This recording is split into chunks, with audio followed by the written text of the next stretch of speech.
నమస్తే, welcome to #you. నేను మీ రాజేష్. మాజీ ముఖ్యమంత్రి కేసీఆర్ ఎర్రవల్లి ఫామ్ హౌస్లో చండీ యాగం ఇవాళ స్టార్ట్ చేశారు. అంటే ఉదయం 11:30 నుంచి సాయంత్రం దాకా ఆయన పూర్తి స్థాయిలో ఆయన వాళ్ళ భార్య అంటే దంపతులు కూడా చండీ యాగంలో పాల్గొంటూ ఉన్నారు. సో ఇప్పుడు ఒక రకంగా చూస్తే మనం గతంలో 10 ఏళ్ల పాటు కేసీఆర్ అధికారంలో ఉన్నప్పుడు కూడా చూస్తే ఆయన వరుసగా ఆయుధ చండీ యాగం చేశారు. అట్లాగే చండీ యాగం అనేక సందర్భాల్లో చేశారు. కొంత ఆయన ఏ పని శ్రీకారం చుట్టినప్పటికీ ఆ టైంలో కూడా కొంత చండీ యాగం తర్వాతే ఆయన అంటే విఘ్నాలు రాకుండా విఘ్నాలు తొలగిపోవాలని ఆయన సహజంగా చేస్తూ ఉంటారు. ప్రతినిత్యం ఆయన దేవుడి మీద అపారమైనటువంటి నమ్మకం, భక్తి విశ్వాసాలు కూడా కేసీఆర్కు ఉంటూ ఉంటుంది. మరి ఇటువంటి సందర్భాల్లో ఓడిపోయిన తర్వాత కూడా ఒకసారి ఫామ్ హౌస్లో ఆల్రెడీ ఇప్పటికే ఒకసారి చేసినట్టు నాకు గుర్తు, కానీ ఇప్పుడు మళ్ళీ ఇంకోసారి చండీ యాగం చేస్తూ ఉన్నారు. సో ఎందుకు ఆయన ఇప్పుడు ఈ సందర్భంగా చండీ యాగం చేస్తున్నారనే చర్చ రాజకీయ వర్గాలు విస్తృతంగా సాగుతోంది.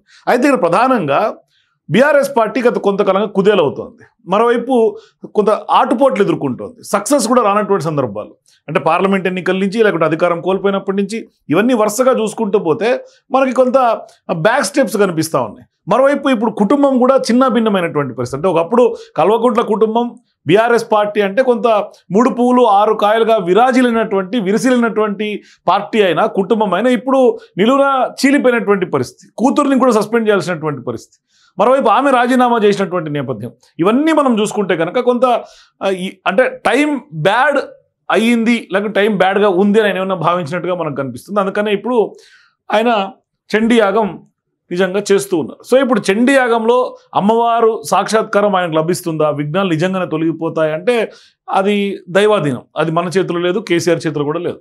కానీ ఒక రకంగా ఇప్పుడున్నటువంటి పరిస్థితులన్నింటినీ కూడా ఒకసారి బేరేజ్ వేసుకుంటే కేసీఆర్ ఇప్పుడు చండీ యాగం చేస్తున్నటువంటి పరిణామాలు, పరిస్థితులు కనుక చూస్తే ఇక దేవుడే దిక్కు అని ఆయన భారం మొత్తం దేవుడి మీద వేసినట్టుగా మనం అర్థం చేసుకోవాలి. అంటే ఇప్పుడు దేవుడు ఆయన పట్ల కరుణగా చల్లగా చూసి అందరినీ విఘ్నాలు లేకుండా అందరినీ ఒక తాటి మీద తీసుకొచ్చి మళ్ళీ కలపాలని ఆయన చేస్తున్నటువంటి యాగంగా మనం అర్థం చేసుకోవాలి. సో గతంలో అధికారం కోసం రాజశ్యామల యాగం కూడా అధికారం ఉండాలని చేశాడు. సో ఆ రాజశ్యామల యాగం తర్వాత కూడా ఆయన ఓటమి చెందారు. మరోవైపు ఇంకోటి, ప్రతిదీ కూడా మనం దేవుడి మీద భారం వేసి కూడా అన్ని పనులు చేయలేం. మన కృషి ఉండాలి, దేవుడి యొక్క కరుణ, దేవుడి యొక్క కృపా కటాక్షాలు కూడా ఉండాలి. ఇట్లా చూసుకుంటూ పోతే ఇప్పుడు చండీ యాగం చేస్తున్నటువంటి వ్యవహారంలో ఇప్పుడు పొలిటికల్ వర్గాల్లో కానీ లేకుంటే తెలంగాణ రాజకీయ వర్గాల్లో కానీ ఒక కొత్త చర్చ స్టార్ట్ అయింది.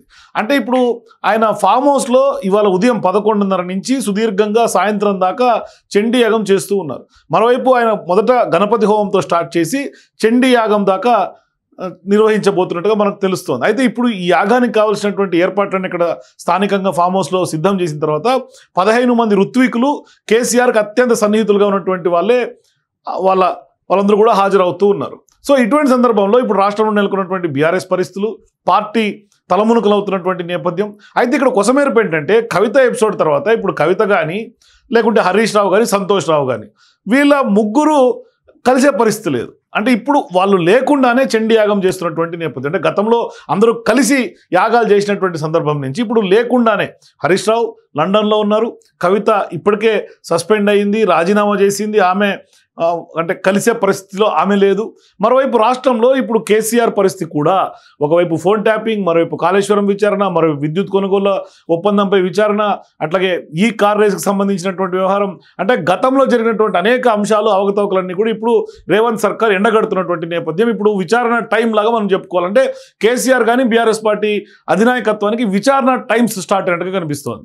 సో ఇప్పుడు ఆ విచారణ టైమ్స్ నుంచి దేవుడు కాపాడాలి అని మాత్రమే చండీ యాగం చేస్తున్నట్టుగా, మరోవైపు అందరినీ ఒక తాటి మీద తీసుకొచ్చి సంయుక్తంగా కలయికగా ముందుకెళ్ళి ఖచ్చితంగా కష్టకాలంలో అందరూ కలిసికట్టుగా జట్టుగా ఉండి ఎదుర్కోవాల్సినటువంటి సందర్భం కాస్త ఇప్పుడు విచ్ఛిన్నమైనటువంటి నేపథ్యంలో అందరూ కలవాలని ఏమన్నా ఆయన హోమం చేస్తున్నట్టుగా అందరూ భావిస్తున్నారు.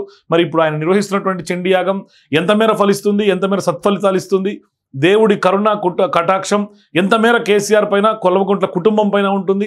ఎందుకంటే అంతర్గత రాజకీయాలన్నీ కూడా ఇవాళ బయట పెట్టినటువంటి పరిస్థితి, చాలా సీరియస్ ఎలిగేషన్స్ సొంత కూతురే చేస్తున్నటువంటి నేపథ్యం, ఆఖరికి తండ్రిగా ఉన్నటువంటి కేసీఆర్ కూడా ఎక్కడ ఉపేక్షించినటువంటి పరిస్థితి, చాలా స్టింజెంట్ యాక్షన్ ఆయన తీసుకున్నారు. మరోవైపు గతం నుంచి కూడా బీఆర్ఎస్ పార్టీలో పరిణామాలు ఎప్పుడైతే ఓటమి చెందినప్పటి నుంచి కూడా ఆమె లేఖ రూపంలో కేసీఆర్కి బయట పెట్టారు. ఇట్లా వరుసగా ఎపిసోడ్స్ అన్ని జరిగినటువంటి ఘటనలన్నీ మనం చూసుకుంటూ వస్తే, కొంత డాట్స్ అన్ని కనెక్ట్ చేసుకుంటూ వస్తే చాలా భిన్న వాతావరణం, ఒక పెక్యులర్ సిచ్యువేషన్స్ బీఆర్ఎస్ పార్టీలో నెలకొని ఉన్నాయి. అది రాను రాను ఇంకా చిలికి గానం వల్ల రోజు రోజుకి పెద్దగా అవుతుంది తప్పితే అది కలిసే దాఖలాలు ఎక్కడ కనిపించట్లేదు. అందుకని ఇప్పుడు భారం అంతా దేవుడి మీద వేశారు, దేవుడే దిక్కు అంటున్నారు. మరి ఆ దేవుడి మీద భారం వేసినటువంటి నేపథ్యంలో మరి ఆ దేవుడు ఎంతవరకు వీళ్ళందరినీ తాటి మీద తీసుకొస్తారనేది $1 మిలియన్ క్వశ్చన్.